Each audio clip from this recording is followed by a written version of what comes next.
Persónuafsláttur afsláttur sem hver persóna eða einstaklingur fær af skattinum, það er að segja tekjuskattinum í hverju mánuði. Þetta föst krónutala á hverju ári, hún getur hækkað á milli ára eða lækkað, þetta bara hvað Alþingi ákveður hverju sinni. Alla jafna hækkar hún miðað við einhverja vísitölu hver áramót.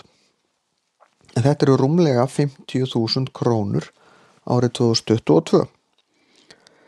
Allir sem að greiða tekjuskatt eiga rétt á þessu og það skiptir engu máli hvort þú ert í vinnu eða ekki. Þú færð alltaf inni þennan persónuafslátt og þú fáir hann ekki borgaðan reyndar nema þú sért í vinnu.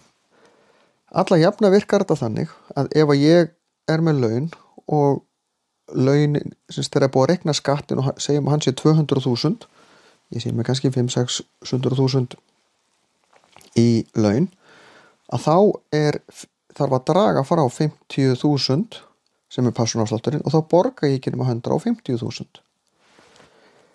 Og ef launin mér alltaf svona, þá bara fer persónuafslátturinn minn í að greiða niður skattin, sem minnka skattin sem ég ætti að borga. Þetta þýðir að ef að launin minn væri 50.000, persónuafsláttur 50.000, þá greiði ég 0. Og það þessi svo kalluðu skattleysismörk. En persónuafslátturinn safnast upp ef segjum sér svo að ég sé í námi og ekki að vinna. Ég með 0 í laun í janúar. Þá 50.000 ónotað í persónuafslætti. Ég vinn ekkert í febrúar, aftur 50.000 ónotaður persónuafsláttur. Ekkert í mars. Svo vinn ég slatt í páskafríinu í apríl og þá skulum við segja að ég ætti í raun að borga 150.000 í skatt, eins ekkert ósvipað, að þá uppsafnað 150.000 og þá borga ég engan skatt. Ef hins vegar ég vinn ekkert allt árið, bara í námi eða eitthvað, að þá fæ ég ekki allan persónuafsláttinn greiddan. Ég fæ hins vegar ef ég var til dæmis búinn að vera að vinna fyrri hluta ársins, fullnýtti persónuafsláttinn og borgaði samt